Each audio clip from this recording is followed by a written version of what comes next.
This is deep. This is really deep. We're having cancer parties. Ready to die. We just embraced it this time. Like, okay, I'm the big C. It's me. Yeah, so absolutely. I'm the epitome of that. So the first time you didn't do that. So what was so different this time that you just said, you know what, I'm going to, I'm surrender. Yeah, that's the word. Surrender. I think that I just didn't have it for all of the treatment again, the whirlwind of doctor's appointments, the radiation or surgeries or this or that, or I was just like, yeah, no, right? And so and I initially started, I did chemo, but I was just like, I can't do radiation again. Like I'm married and my body is like unattractive, and you got this, one breast bigger than the other one, so aesthetically I'm spending $60 on Bombshell by Victoria's Secret, so aesthetically I can look the same, and just like, I don't want to spend all these $60 on bras and things of that nature. And so I think and I didn't want to lose my breasts, and I felt like as long as I have my breasts, I've won, right? But it's a hunter kind of cancer. It hunts for this specific kind of tissue. And so it is definitely something that I had to, really, really, really consider. And so I just didn't want to fight that way. And I was just like, I'm good. Like, I'm good. I don't want to do it. Can we backtrack for a second? Yes. How did you know what happened with you or your body to know that it came back? So like every 3 months they do what they call is maintenance. Okay. They do these maintenance like checkups. They'll run tests. They look at your blood counts. They look at all of your labs, because here's the truth. Anything that's happening in your body and to your body is in your blood. Okay. That's why they always want blood first. Let's do the blood first, because everything that's happening with you, we can determine that by your blood, right? So, and they do mammograms, they do ultrasounds, they do all of these. Once you have received a diagnosis of cancer, you forever are doing follow-ups. It's like always a follow-up. And so in one of my follow-ups, they're like, something looks similar on the right side. Opposite side. Now it's the other side. Opposite side. So jeez, it ain't just the same side. Now we have the opposite side that we're contending with, right? So it starts the process over again, because what they call is distant. So if cancer comes back in the same area, right, it's always breast cancer. If I get diagnosed with bone cancer, it's not bone cancer, it's always breast cancer, because this is a reflection of that, right? And so now the cancer is now distant. That means it's away from its place of origin, right? So now it's over here. So now it's distant. So you do all of the same things, but just from a different place. So you go through the mammograms, you go through the MRIs, you go through the biopsy, you go through the ultrasound, you do all of those same series of tests. You do a PET scan, you do CT scans, you do every kind of test imaginable. You do it. Just now we're on the opposite side, right? And so, they check in your ducts, they're checking your lymph nodes, because people don't realize that you have about maybe 600 lymph nodes in your body, because it's like the freeway. There's no stop signs. The lymph nodes carries everything throughout your body, right?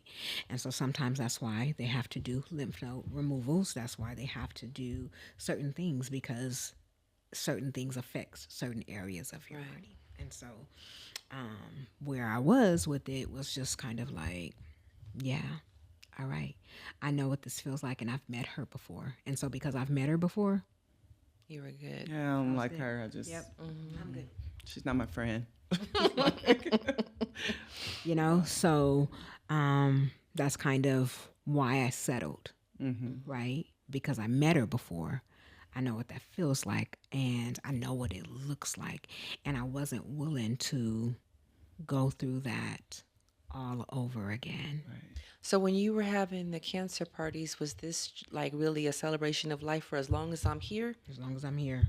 And then what switched? What made you put back on your fighting gear? The women around me. Yeah.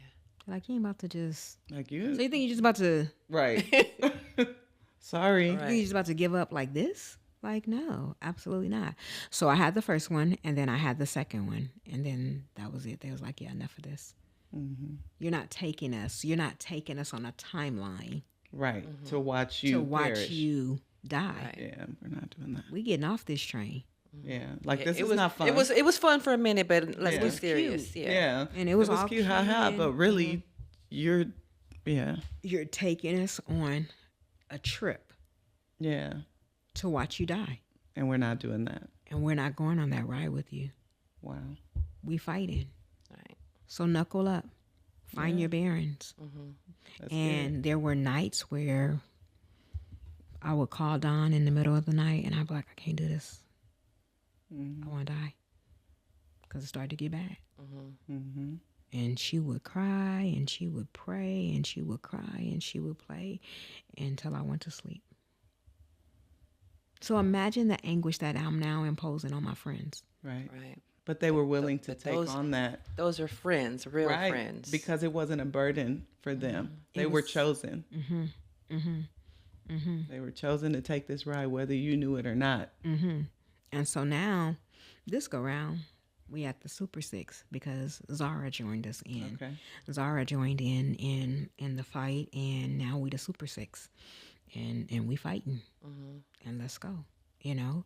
And so that's kind of like how it happened. But you know, hats off to Dawn. Thank you. I always tell you thank you, but thank you, but publicly thank you, because she became the chief intercessor. She and that's why I'm saying that. Not that anybody else didn't do anything, but she just was like, I'm in this.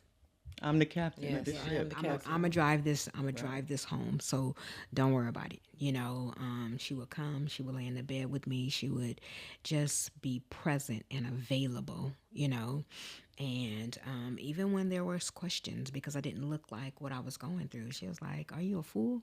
I was there. I seen it. You know what I mean? Because people have questions. Let's talk about that. Right. Because because of the way that technology has advanced, people don't know or look like the cancer patient that we see on Right, TV. Right. Right. Right? Because you don't look like the cancer patient because it's like, why are you still fat? Right. You're supposed to be skinny. Why do you Right. still have hair? Why do you? Why your hair still? Right. You know what I mean? Because of the way that technology has advanced with all of these new researches and things that has happened. Like, it doesn't have to always be a death sentence. Right. For some people, it absolutely is a death sentence. Right. Right. It does not have to look like that for everybody, right? And so there were questions. So let's get into it. People was like, is she really sick? You know, is she you think I'm this? faking? Is she? And then I always tell people this. I don't know no doctor at City of Hope that's willing to risk his license on me. Okay. I don't, and literally, you would have to take all of the blood like out of your body to deceive like the blood in your body, like and, Yeah, it makes no sense. and like how you do it? And who would want to fake that anyway? Like, really? I don't need that much attention. Sorry, people. at all. Listen. That's what I'm saying. I've always gotten a lot of But attention. of course, but not that. Yeah, but like who, you know, so it's like these kinds of things that and I lived it very publicly on Facebook, because I felt like it was a platform where when I didn't have a voice, I can just post something and then you do whatever you want. Here's my 2 cents. Do whatever you will. Yeah. With that. With that. And so so I lived out, and so the second round I did not live it out loud. I lived it very private and very exclusive and very like, you know, it's just us and like, you know, whatever. And because I didn't know the way that it was going to go, and I didn't want to be out there like that in the event that things became grim, Right. you know. And so so I just chose a different route, and I chose a holistic route, right? Okay. There's a doctor in Santa Barbara that I went to, and Dr. Potomsky in Santa Barbara, and I was like, I don't want to do Western medication. You know, I'm not interested in doing that. And people are like, oh, you need chemo. No. You Girl, you need. That was my pushback. Don't tell me that I need chemo when you need. Right. Look, I'm still Sylvia. So, Baby, this you want mouth, the smoke? this mouth still cut a little different. You know what I mean? So don't be telling me Right. what I need to do. Support me with where I'm at, right? And so I was like, yeah, I'm not gonna do chemo. I'm not gonna do this. I'm gonna take the holistic approach. And I went to him. I got on the train and caught the train to Santa Barbara. Beautiful ride. Catch the train to Santa Barbara. Yeah, it is. I agree. Shameless plug.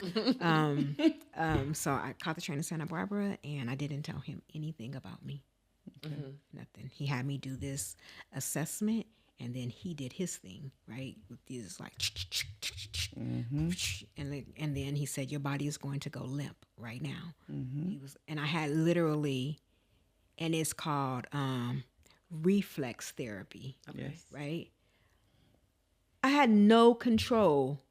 Was he moving your arms? Yes, moving? and I was Yes. just like, wait, what's happening? I was like, no, wait, this doesn't feel, this is weird. Like, I literally had no control. I had never experienced anything like that in my life, right? And it was like he was touching something over here, but my arm was like, and I was just like, yo, like, this, like I hope he put no spell on me. I was like, ooh, Jesus, right? But he aligned my body.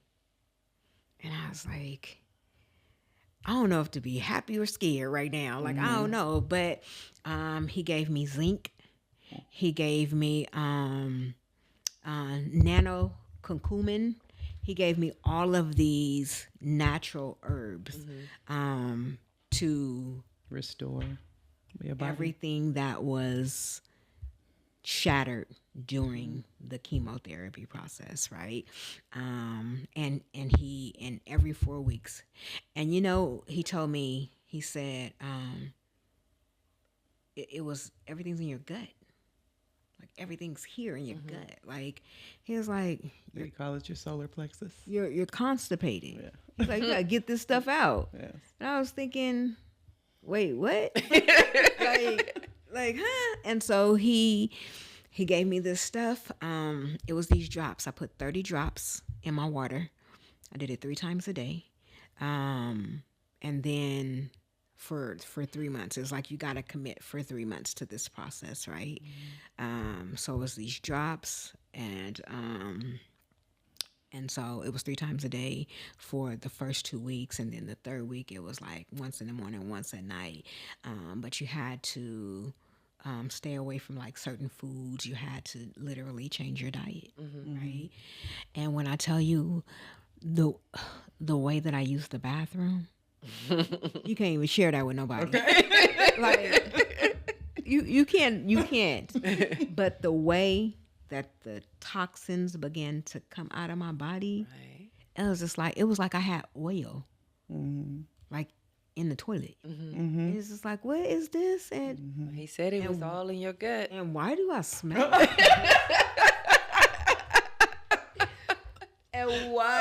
and why do you smell like that? That's the number one question. But you know, it started to relieve me of things. He's like, we're gonna get all of this out of your body, and we're gonna start to put new things into your body. And one of the things that I love about my oncologist, his name is Dr. Rajakar at City of Hope. I love him. He's like my brother. We've been together so long. He told me that. He said, you gotta change your diet. He was the first doctor to tell me to change my diet, right? And I was like, you're Indian. You were born a vegetarian. Right. We was born on hamburger meat and like when it was hamburger meat. You know what I mean? Like we was raised on chicken and pork chops and all of this thing. You were born, so lentils and bean sprouts and all of this stuff just ain't making sense, and fruits and vegetables and whatever. But he told me that. He said it's in your diet. He said you gotta change your diet. He said, fish, lentils. I can't get past lentils, and he really said lentils. I'm not eating no beans. What is a lentil? Yeah, Like, it's like green. It sounds like it's green. I don't want that. Yeah, and so then Dr. Potomsky was like, everything that you're carrying, everything that you've carried through all of this poison going into your body, it's housed in your gut. And I was like, what we do? He was like, you're going to take this, this, this, and this. The name of his company is Back to Health in Santa Barbara. Yes. The thing about Eastern medicine is that the belief is that your body has everything that it needs to repair itself, to heal itself. And so every time you put something else into your body, then that's a poison. It's a toxin. And all of the and then you agents break down everything in your body goes to assist where the illegal agent is in your body, because the body is designed to heal itself, right? And so he was like, yeah, I'm gonna do this, this, this, and this. And I felt so much better. So the process of eliminating all of the poison, what was that detox process like? Look, because I know. Wait, we don't want to hear about the bathroom. No, you don't have to tell us. Like, but I'm just saying, as far as like, you know, not feeling normal and whatever you went through. And I know that was emotional detox as well. You do not feel normal. You're really like, what's happening to my body, and do I continue in this process? Because I know this over here. I don't know this over here. I don't know the healing mechanisms that's taking place in my body that's causing me to feel out of alignment with what's happening in my body. So now you want to do something to thwart the process because it's foreign to you, because you don't feel well, right? The best way that I could describe it is like, remember Marlon Wayans when he was White Chicks and he was in the bathroom scene and he was like, he was like, all this stuff starts happening to you, right? But your skin gets clear, your eyes become clear, you know what I mean? Your breath don't stink, like all of these things starts to happen, and it literally starts to transform your body. You literally shed skin. You get a new, like, touch my skin and feel healthy. You get a new layer of skin. It becomes soft and it becomes soft. And it stays that way too, like, because I still see Dr. Potomsky. You know what I mean? Feel me. Okay. I like, touch my skin, I get new skin. Pay for the skin. But you do go through a process. You go through a very ugly process. Why? Because we're not mindful of what we put in our bodies. We're not mindful of our food intake. We're not mindful of, oh, let me just grab this because I'm gonna go and throw this in here and it's hurtful to people that have diseases in their body that's actually trying to kill them, right? You're feeding this sort of thing, right? And so they tell you, you know, stay away from sugar. Sugar lives on cancer thrives on sugar. And it's very true. And let me tell you why. Because when they give you a PET scan, right? That's where they put the iodine in your body to kind of see, and it highlights wherever cancer is, right? It's sugar water. And cancer goes right to where it is. That's crazy. It's sugar water. I mean, we've been lied to our entire lives, right? We've been lied to our entire lives, and it goes right into your bloodstream, and it's highlighted because of the iodine, and then the cancer goes right, and then they can see it under the light or whatever. But sugar brings out, it's like, see little things flying to see where it's at. And so with the holistic process, it is a different process because everything transforms. Your mind transforms, your body transforms, you have a newness that you are experiencing. And the reason why he makes you commit to it for that period of time, because you can't see real results in 4 weeks. Right. You should see something, but in 3 months, you should see a lot of something, you know? And so it's a commitment to your health, and it doesn't feel good. And because you have to be specific about what you eat, and food is expensive. And so we don't want to pay that kind of money for food. But you need food to live. Right. And, and he sent me to the website of Dirty Dozens. You cannot imagine how much stuff that we should not be eating. It's one of the number one contributing factors to a lot of things is what we eat and how we're eating it and how it's processed and all of that. And so that was a big thing for me is staying consistent with the regimen that he gave me, taking the zinc every day. And zinc is just like iron, and taking D3 for vitamins and taking it's called Redfin. It's this herb that pretty much cleans your blood, and so it was a different kind of process. And I definitely, if you have the means to do it, because he does not take insurance. No, and that's the problem too, because for a lot of Eastern medicine, they don't take insurance, and this may unnerve a lot of people, but Western medicine is a Band-Aid. Western medicine does not get to the root of what's happening. It just piles things on top of it. But Eastern medicine, like you said, it's going to take you and it's going to clean you out and it's going to start your body over and give you that reset that you need. But they don't make money off of it. So pharmaceuticals, it's a business. It's a business, unfortunately. And I mean, growing up, I remember when doctors used to give a doggone about you. And they used to do house calls and things like that and call and check up on you. But now you go into the hospital, and I've just had this experience with my own mother.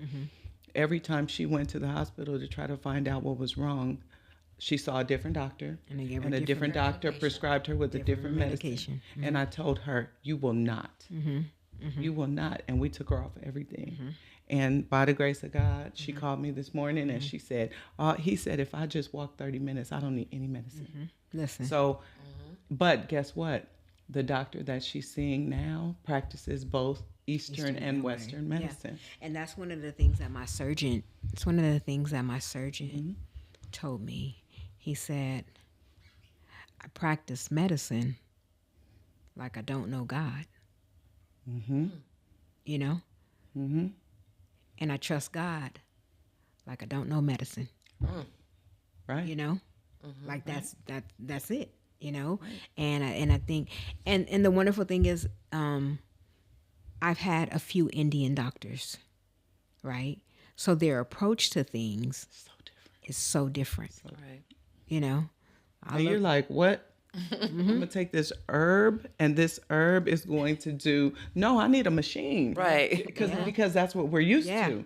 But no, this herb, if you commit to it, so we have to, first of all, we have to undo all the damage that did. We have to undo that first before we can restore you and build you back up. Absolutely. So that's exciting, though. Literally, like you were able to have both sides of that story. It breaks your body down, right? Because it has to push out, like Ellyn said, everything that you've put harmful in it.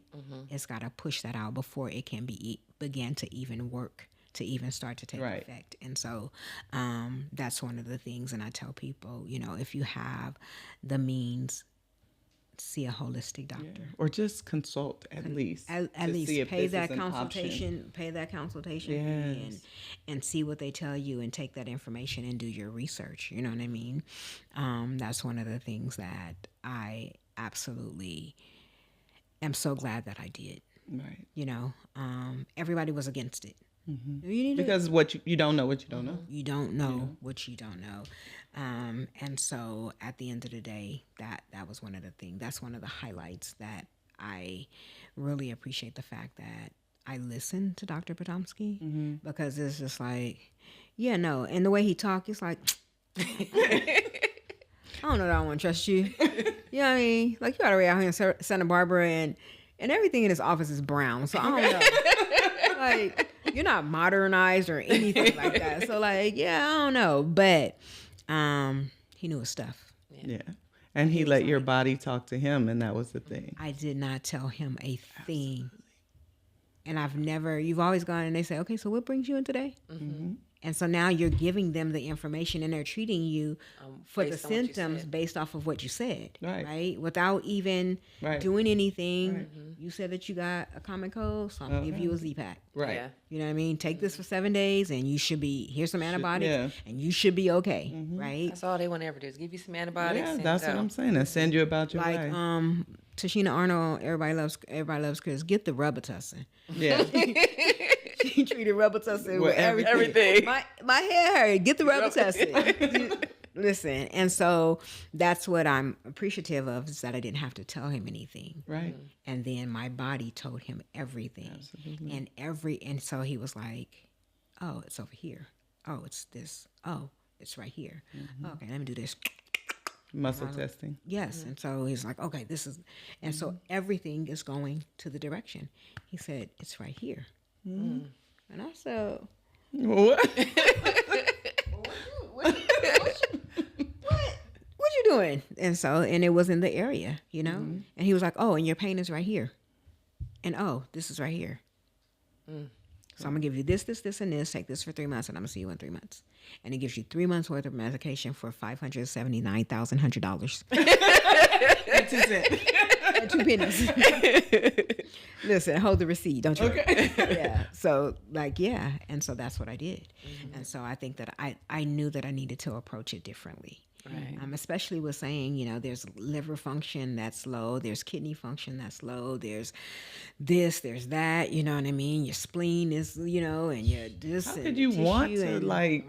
have the will to live if somebody tells you all of that? You just told me every part of my body is failing. What in the every what? single part. And so at the end of the day, that's what I decided to do. Okay. And I was just like, yeah, no, I don't want to do this over here. I still have my oncologist. As a matter of fact, I just seen him on yesterday. He's like, oh, we just need to do an MRI so we can check. I was like, all right, cool. It's only an MRI. That's it. And he said, yeah, because of a lot of women don't know, and this is the point that I wanted to make. A lot of women don't know that they have dense breast tissue. So it can make you believe that there is something.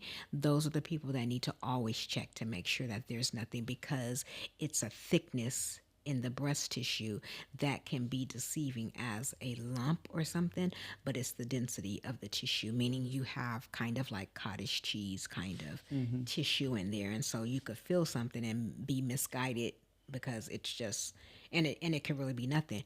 Or it can be really something and you dismiss it as being nothing because you know that the density in the breast tissue is like that. So don't take that chance, and know if you have dense breast tissue, because that's vitally, vitally important. Yeah. Have you experienced any type of survivor guilt? What does that look like? It's terrible. And how do you handle it? It's terrible because you think, why am I chosen? What makes me special? I had a friend whose sister passed away, and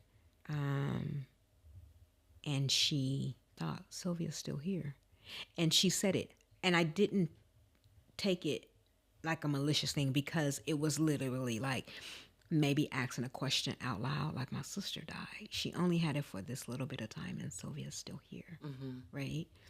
And so it made me internalize that statement, because she's somebody that, I was close to, and we were cool. And so it was like, ouch, right? And then it caused me to question myself, like, why did you survive? Why are you here? And what did you do? And what makes you so special that it didn't take you when it wanted to? Because it wanted you. Death was at the door, and like, why didn't? And so I felt guilty about living. So there's certain things that I just wouldn't do. I wouldn't go hang out on certain things, and I wouldn't, I wouldn't go into certain spaces because either somebody that I know that's close to their family may have passed away, and then you're looking at me like you had the same thing, so it's different. So it makes you isolate. It makes you isolate a lot because you're thinking, okay, well, what is people thinking, or what is, and so why, and so it causes you to question yourself. So in questioning myself, it caused me to isolate, to pull away, to not hang out, to not do fun stuff, to not, because of this reason. And so it's a terrible thing. Survivor's remorse is really, How did that you? people make you feel guilty. So is that when did you have to call in your sisters again to help you? I didn't really, if I told them that they would have been pissed. They'd be like, "Come on, now we going exactly where you said." They'd have been like, seriously, like, but Yeah. it kept me from like saying it out loud to people because it's just like you don't want to raise any alarm, you don't want to make any waves in an ocean, you know what I mean? But it weighs heavy on your brain, and you internalize that. And when you start to internalize that, then you're looking at yourself like, what did I do? Right. And why did I? And it keeps you from things. It keeps you from being your most authentic self because you think that people are saying like, or judging you because you survived. Do you still feel that? I do sometimes. Sometimes I do. And so I just be like, yeah. So, I pick and choose on what I do and how I do it. Yeah. Well, one thing I will say is that you were chosen, and don't cheat yourself because you were chosen. Unfortunately, that's not everybody's story. So because you were chosen, shine in that and tell your story and say it out loud. I was chosen. I am the chosen one. And instead of viewing it as something negative, take it as a positive, because a lot of us are unicorns and we're special, and so because you're special, you were chosen, and you get to tell your story and you get to shine in a way that a lot of people don't. So this is your blessing. So please do not internalize the negative side of that. Show up and show out as though Sylvia has always shown up and shown out. Yeah. And I do. And I house the negativity, if you will. Because it's almost kind of like you didn't have a right to survive. But why? You know what I mean? So look at the other side of that. Why not you? And that's how I took it. Like, you have a right to survive. You have a right to be here. Absolutely. You have a story to tell. Your light has always been so bright. So don't let anybody dim it because they don't understand the circumstances behind what may have happened in their space. Absolutely. Don't let anybody take that from you. That smile, that voice, that what you have, that vim and vigor, that that thing that makes you. Yeah. Yeah. So in this moment, I just want to say how brave of you. Yeah. And thank you for coming and allowing this to be a platform where you share what has happened to you just openly. And when you leave here, honey, and you make me tear up, but when you leave here, embrace everything that Sylvia is, and know that everything that you've been through, it's just a part of your journey. Yes. And you don't have to be sorry or feel guilty for your journey, because that was chosen for you before you even got here. So not many people can tell a story like you just did, where you've experienced both sides of it. I don't care anybody that's going through this. I think you have touched upon every piece of it. You've experienced every side of it.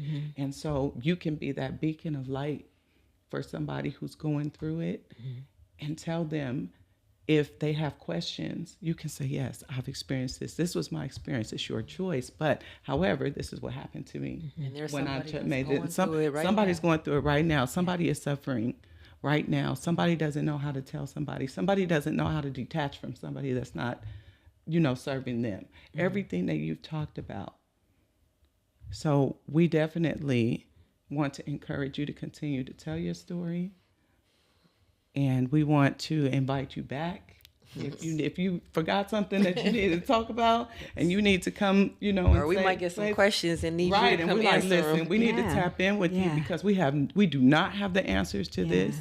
Yeah. And I mean, I know some people. I was just thinking as you were talking, like, wow, they could have benefited from this information as they were going through. Now I don't know what the outcome would have been, but how wonderful would it be for people to have this information ahead of time, so that if you do encounter this part, and this does become part of your story, you have all these resources, you have all of these things that you can tap into, and you have Sylvia's story. Absolutely. Absolutely. That she has been willing to be open enough to share, honestly. So I just wanted to say thank you for sharing a lot of the resources that you did, and just wanted to ask, is there any advice that you would like to give to our DAA fam on, like, if they're going through anything, like what advice would you give to someone? My advice would be this. The very first thing is that if you sense something, you feel something, even if you feel something, it's better to get it checked than to not know. So you may want to not throw caution to the wind and be like, oh yeah, it's just this. Go get it checked. Let them tell you that it's nothing, and be okay with knowing that, versus it being something and it begins to grow and it begins to take on a life of itself. I always encourage you, if you're afraid, take a friend with you. Take somebody that you can trust, somebody that's willing to hold your hand, somebody that's willing to be there in the throes of things with you. Also, early detection, and it sounds like a cliche, but early detection always is the best thing. There's stage 0 is breast cancer. You don't have the fight that I have, but it's still a stage, and it goes from 0 to 4. And when you hear stage 0, that means it's minimal or there's nothing. Stage 1, that there is something. Stage 2, and that's because it's in a different part. So when you hear stage 4, it just means that it's in different places of the body. It's in 4 different places of the body. So it's not like, I did not know that. Yeah, yeah, it's in different places of the body. So that's how they get the stages. And so early detection is key. Get your mammograms. They are uncomfortable. They are. But the smash is worth your life. The smash is worth your life. And so get your mammograms done. Go to your doctors, see, your OBs, because breast cancer is also, it's coupled with, which is interesting, ovarian cancer or endometrial cancer, because generally if you're diagnosed with breast cancer, they check, because breast cancer is hormones, right? It thrives off of your hormones. And so when I got diagnosed, is one of the things that I wanted to say, is that they initially thought that it was endometrial cancer because my endometrial lining was very, very thick. It had become 3 layers when it should have been 1 layer, but there were cancer cells in between that. And so generally, if people have breast cancer, because it's reproduction, it affects 3 parts of your body. It affects your breasts, it affects the reproduction system, and the last place that it affects is your brain. So, 3 places. So get checked. And it is a scary process, but don't fear, because help is on the way. Yes. Thank you so much. Thank you so much. Thank you. So I'm going to get checked again. Right? It's time to drop an anchor. Yes. It's So definitely time. again, we thank you for being here. You've given us more information than we ever thought. And we'll drop some resources. Hopefully you can share some of the I will doctors. send And if you that send us information. that, we Yeah, will share that absolutely. with the audience, especially for those who want to go the Western side versus the Eastern side. Just having the resources available Absolutely. it means everything. So again, we thank you. Thank you for having me. And you know what time It's it time is. to It's drop time to an drop this anchor. anchor. We're dealing with cancer today, ladies and people and audience. So 1, 2, 3. Let's drop that anchor. Thanks again so much, and we will see you next time.